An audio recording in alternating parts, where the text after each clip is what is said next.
Não se existe se o karma não persiste. Conversa entre eu superior e eu inferior. Sabe que isso de superior e inferior tem a ver também com frequência. Não se está falando de altura, de direção, e sim de frequência. Frequencialização. Essa questão do karma para você tornar a existir não é uma questão de, por exemplo, estou andando na minha bicicleta e no último momento, repentinamente, eu vejo que esmaguei uma formiga no caminho.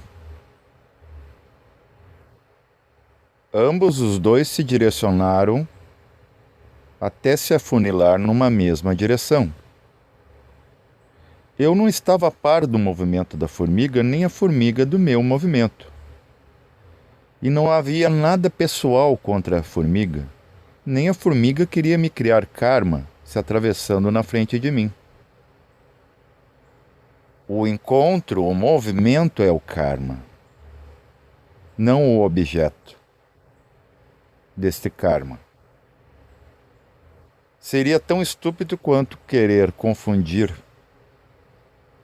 o veículo, o movimento, que transporta um objeto, uma mercadoria, ao certo endereço, com o próprio objeto. O karma não é o objeto. O karma é o movimento que leva o objeto. O objeto é independente, ele tem vida própria. Ele é existente e insistente. Ele é o resultado, o efeito de uma causa. Então é errado dizer isso é meu karma, negativo ou positivo. Porque se você estiver se referindo a movimento, por exemplo, missão de vida é um karma. Se você não tem missão de vida, para que viver? Por que você acha que algo viveria sem missão? Os próprios reinos têm suas missões. Ok? O animal sustenta a vida humana. O vegetal sustenta a vida animal e humana. E a terra sustenta. A terra faz brotar todas essas vidas. Por isso chamamos de mãe terra. Colocamos o nome do elemento nessa mãe.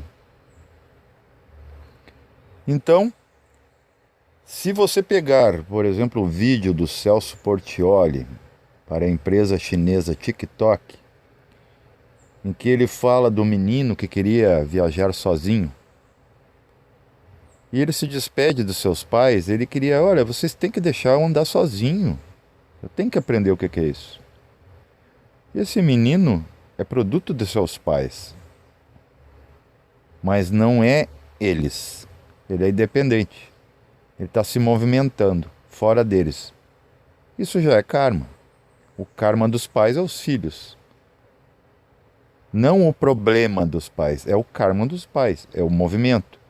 E os pais são o Dharma, se for comparar assim. É o que deu origem a esse movimento.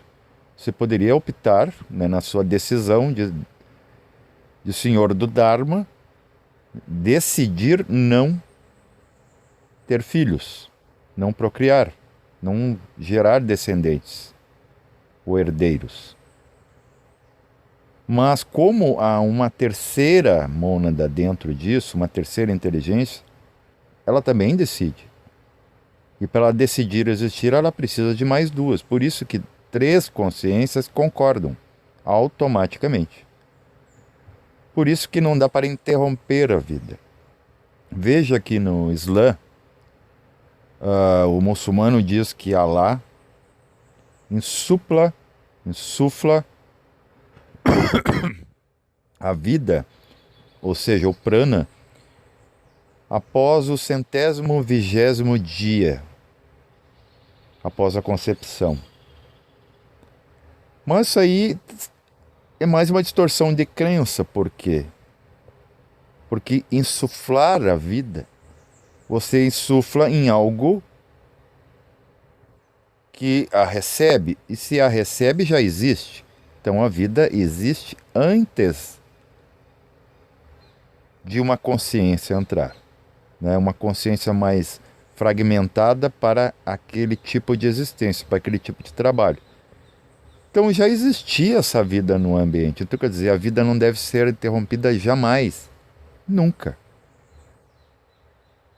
Desencadeou o ato kármico, que é um movimento chamado existência dentro da grande vida, nada pode interromper. E se você interromper a manifestação física disso, espere aquela mesma criança, aquele mesmo ente renascer. Ele vai dar um jeito, ele vai driblar, ok? Ele vai dar todo o seu esforço para voltar no seio da sua família. E talvez será aquele seu neto que o repudia. Você o ceifou como filho, não, né? Eu tinha combinado onde você decide. Acordou isso. Em onde você escolhe, você quer dar uma de decisor, de juiz. Então você daí, só podendo escolher, acha que decide. Decide não ter. Ele nasce como seu neto, ou como bisneto, ou aquele que vai perseguir o seu nome, aquele que vai fazer contigo, aquilo que fizeste com ele. Tentou apagá-lo. Vocês já ouviram filhos e netos que às vezes falam: meu pai poderia nem ter existido, eu poderia ter nascido de uma chocadeira, aquele meu avô não prestava? Pois é isso que é o karma, é esse movimento de ajuste. Mas o produto, as memórias, esses registros, eles não são o karma. Eles são karma quando eles são aplicados, é movimentado, é direcionado para algum lugar. O movimento é o karma. E o dharma é aquilo que cria o karma. É aquilo que está no ambiente. É como você comparar o seu eu superior com você aí, o mais inferior. O seu eu superior é o dharma, que criou esse eu inferior, o karma. O movimento dele. Porque o ambiente, se está em toda parte, a impressão é que ele não está se movimentando.